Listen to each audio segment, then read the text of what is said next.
Brian Schambers. So the topic that I'm going to talk about today is about Modesto's tree problems. There's a lot of different problems, and I sent an email to every city council member. Hopefully they've received it. So here I go. So the trees, there's a lot of trees that are too tall in backyards in Modesto, and they get too big, and they're planted too close to the fence. So this can cause a lot of issues because the foundation for the fence gets raised, and then it has to be repaired, and the problem isn't just the height, it's a combination of the height and how big it is and how close it is to the fence.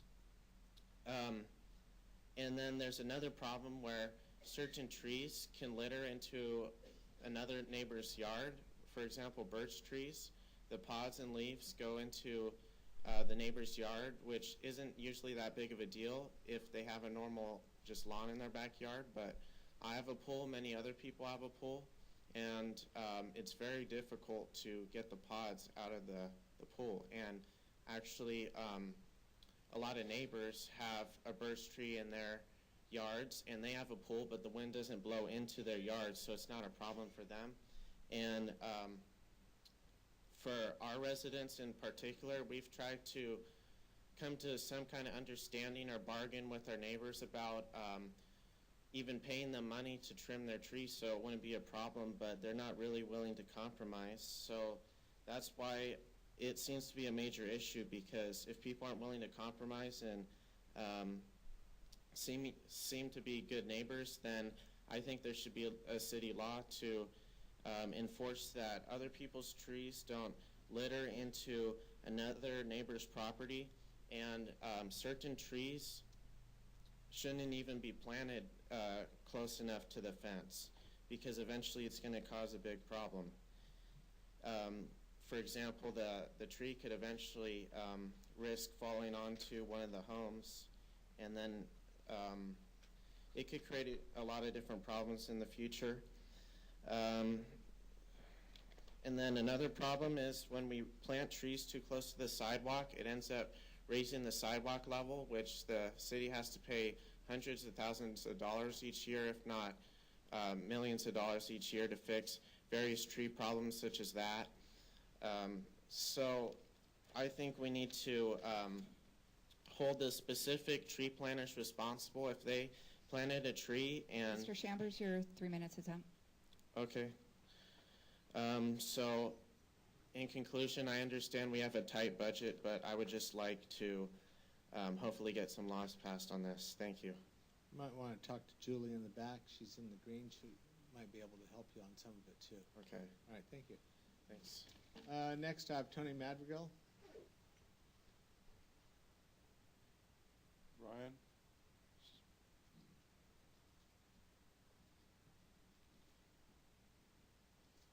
Good evening, Mr. Mayor, members. Others wishing to speak? Hello, Ryan Schambers again. I'm wondering if the drugs in the survey, did the people that were asked these questions, were they informed of which drugs? Does it include marijuana, cocaine? Were they informed of which kinds of drugs? And that's my first question. My second question is, why is there different thresholds for the half-cent sales tax versus the 1 cent sales tax? So I'm just wondering why one is 2/3 and one is... It's state law that if it's a specific reason we're using it for, it's a 2/3 requirement. If it's a general use that we can use for anything, it's a half. Okay. That's state law. Kurt, can you answer on the question? Sure. The language you saw on the slides is the language we use. We weren't specifically just said drugs categorically. Okay. And then my next question is there...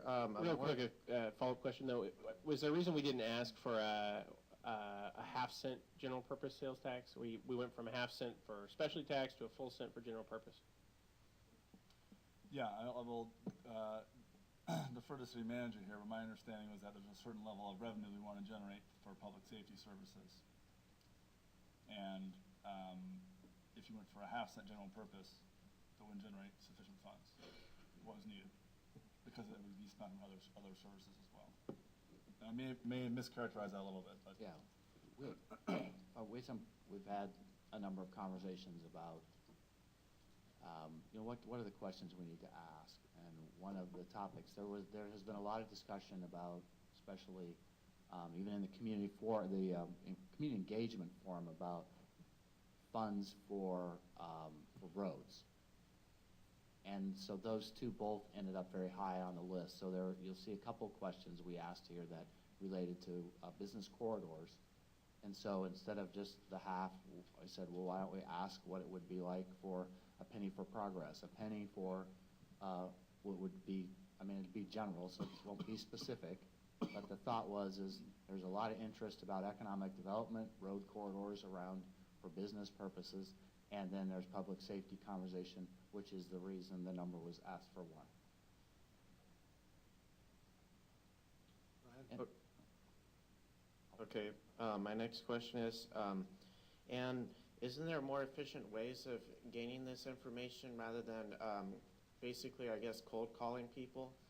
Wouldn't it be more efficient to perhaps go door to door or Kurt, you want to address Sure. other ways? Yeah, sure. Sort of an intercept is sort of the lingo we use. It can be much more expensive to do it that way. And it would take a much longer period of time to do it. Generally speaking, we like to do surveys in a relatively short window so that if there are some external event occurs during it, there's a crisis, something happens, it doesn't influence the results of the survey. So we try to do it in a fairly concise window. To do some intercepts, it would be very challenging, and we wouldn't have the ability necessarily to work so hard to get a representative sample of everybody. okay. And It's a good question, though. And then my last question is, so were these all registered voters? And if they were, then how do you know if they're registered voters or not? Yes, they're registered voters, and everyone's on the voter files is public information at the county registrar of voters of who's a registered voter within the county. Okay. It's a disc you can get from the Register of Voters. It has a list of everybody that's voted. Right, I was just asking if they checked to see if they were a voter or not. Okay, so Okay, thank those you. are all my questions. So, let me are there any others wishing to speak there? Okay, Ryan, I'll give you just 1 minute. Okay, hi again. I'm Ryan Schambers. I just wanted to respond to what Emerson Drake said. So I think the 12% number is correct because I know it's illegal for cell phone numbers to be compiled on like a public database. Landlines are different though unless you take it off white pages. And then I also want to say I trust their experts, but I'm doubtful about the 71% that people want to increase the sales tax a half a cent because Prop 30 passed last election and the majority was only about 55% to 45%. I know that's state versus city, but it should be closer than that in my opinion. I think instead of the taxes, it's I think the survey was good. I don't think we overspent for that, but I think we could maybe also analyze how to cut things easier, like possibly the airport, because they're a failing business. There's thousands less people that use it each year because of delays and inefficient business methods. So I just want to say that we could save $1 million a year if we cut subsidies to the airport. Thank you. Okay, thanks. Okay, I'll bring that back to the council. This is an oral report. It's accepting the oral report is the recommendation. So